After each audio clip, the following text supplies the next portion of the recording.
beberapa survei termasuk indikator di bulan November kita rilis survei nasional, Kang Deddy mulai muncul sebagai salah satu bakal calon pemimpin nasional. Ya salah satunya karena, nah sekarang kita melakukan survei 1 tahun setelah kepala-kepala daerah hasil pilkada 2024 dilantik ya, per Februari 2025 ya, jadi tepat 1 tahun kepala daerah termasuk Gubernur Jawa Barat mendapatkan mandat dari rakyat untuk menjalankan amanah dan tugasnya. Nah kita bisa lihat nanti perbandingannya, tetapi yang Bapak sekalian bisa lihat yang warna biru muda itu adalah approval rating di bulan Mei ya, di bulan Mei. Sementara yang warna biru pekat itu approval rating yang sekarang ini ya, bulan Januari di lapangan sampai awal Februari 2026. Nah, secara umum itu ada sedikit peningkatan, tetapi secara statistik tidak signifikan. Jadi kurang lebih 95,5% warga Jawa Barat yang mengatakan sangat puas atau cukup puas dengan hasil kinerja Gubernur Deddy Mulyadi ya, di bulan Januari hingga awal Februari 2026. Nah, sementara di bulan Mei itu kisaran 94,9%. Jadi ada kenaikan 0,6% dibanding bulan Mei, tapi kenaikannya tidak signifikan secara statistik. Nah, memang menjadi kompleks dan sekaligus tantangan tersendiri ya buat Pak Deddy Mulyadi karena baseline-nya terlalu tinggi. Di bulan Mei sudah 94,9% yang mengatakan puas. Nah, tentu baseline yang terlalu tinggi mempertahankan saja sudah bagus ya.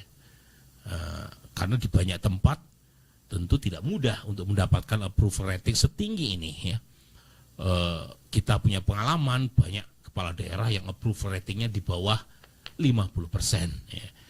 Ini di atas 95%. Jadi sangat tinggi ya.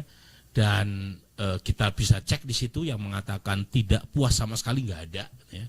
Tapi ada yang mengatakan kurang puas itu 4% ya.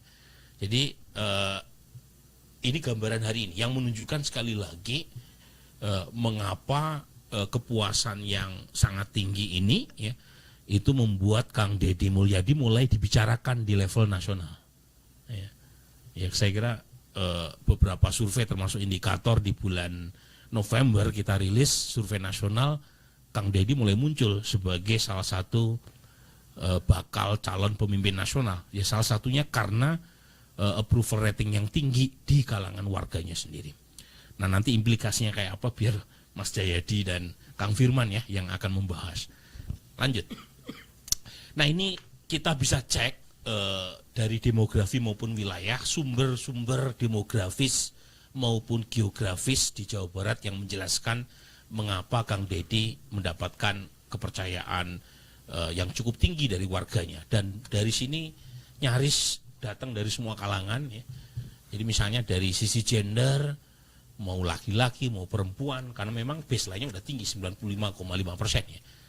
Jadi dari gender, dari generasi itu juga nyaris semuanya menyatakan puas atau sangat puas di atas 90% ya. Meskipun tentu ada sedikit perbedaan, tapi overall tidak terlalu besar ya, perbedaan antara satu segmen demografi tertentu dibanding yang lain ya. Misalnya ya, Gen Z tingkat kepuasannya bukan jauh lebih tinggi, tapi lebih tinggi ya dibanding baby boomers. Selisihnya kurang lebih 3%. Ya. Gen Z 98,1% yang puas, sementara baby boomers 95,7%. Secara statistik tidak signifikan, tapi sekali lagi menunjukkan daya tarik Kang Deddy sedikit lebih kuat di kalangan pemilih muda. Dari sisi etnik juga demikian ya.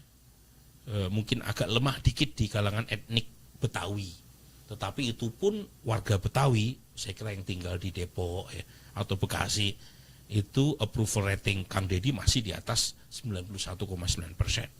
Dari sisi agama ya, Yang agak kurang meskipun di atas 70% adalah approval rating di kalangan ormas Islam selain NU dan Muhammadiyah. Kemudian pendidikan, kemudian pekerjaan, semua wilayah, ya semua demografi menunjukkan approval rating yang sangat baik buat Kang Deddy. Next.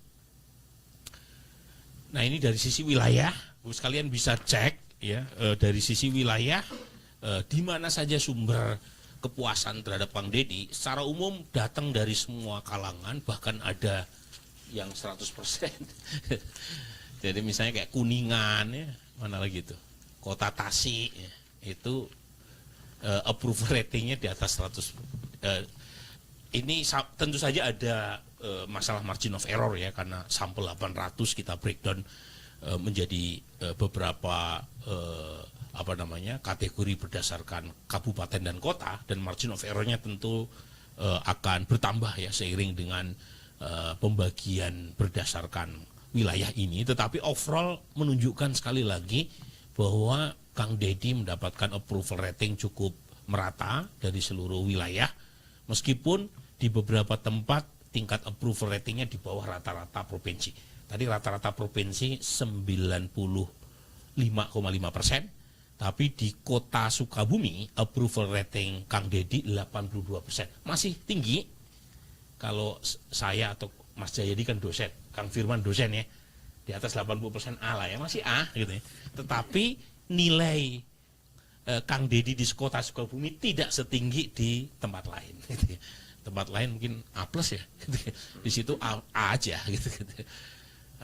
Itu kira-kira ya yang kita bisa lihat dari data ini. Next. Nah, ini untuk wakil gubernur. Nah, untuk wakil gubernur lagi-lagi sama, kita bandingkan 2 poin. Poin pertama berdasarkan temuan survei bulan Mei, 100 hari kedua pemimpin ini, Kang Deddy dan Kang Erwan dilantik sebagai gubernur dan wakil gubernur Jawa Barat ya, dan Bapak sekalian bisa cek di situ di bulan Mei approval rating Kang Erwan Setiawan yang menyatakan sangat puas dan cukup puas, itu kalau di total itu kurang lebih sekitar 61%.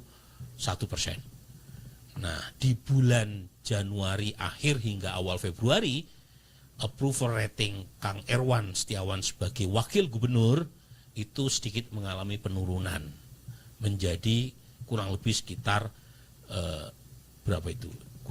Kurang lebih sekitar 55%. 55%. Turun kurang lebih sekitar 6 poin. Jadi ini menunjukkan sekali lagi, meskipun kedua pasangan ini satu paket, tapi persepsi warga Jawa Barat agak berbeda. Pertama, ada penurunan, sementara Kang Deddy ada sedikit kenaikan.